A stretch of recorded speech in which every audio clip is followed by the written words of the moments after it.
Salvatore, I'd like to pick up from where Carlos left off. So we have the subprime crisis. How did that then develop into a broader financial crisis?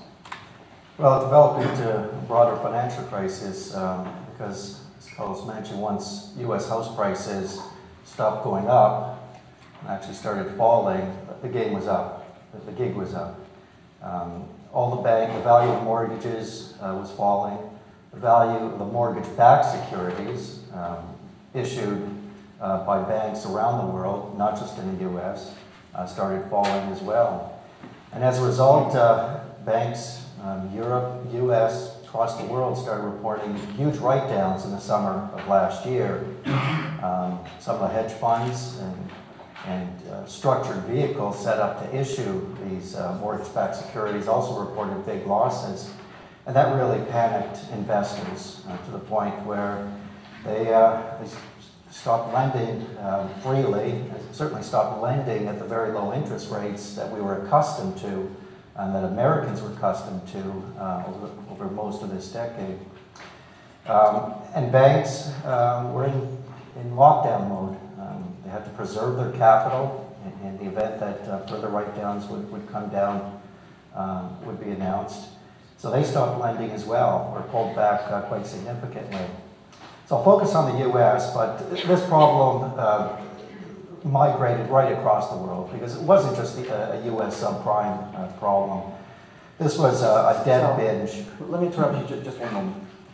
So let me understand this. So institutions stopped lending to individuals, but why did they stop lending to each other? Why did interbank loans? That's a good point. Because of a complete lack of trust, based on a complete lack of transparency.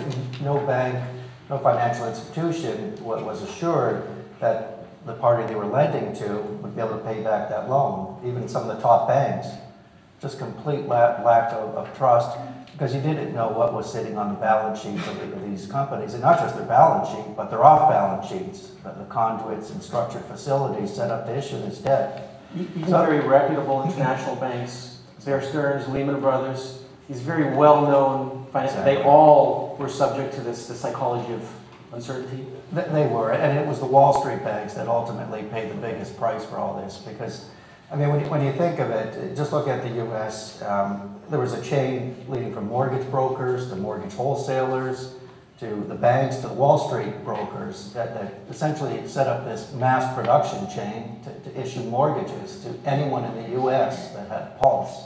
That was the only requirement to get a loan. And that game held up while house prices were going up, but once prices started falling, that game was over because the value of these mortgages and mortgage-backed securities started falling. And the Wall Street banks paid the biggest price. So what you've seen over the last year, since the summer of last year, is a tightening of credit, pulling back in credit, and a big increase in borrowing costs for all companies, including banks, in particular U.S. banks, European banks.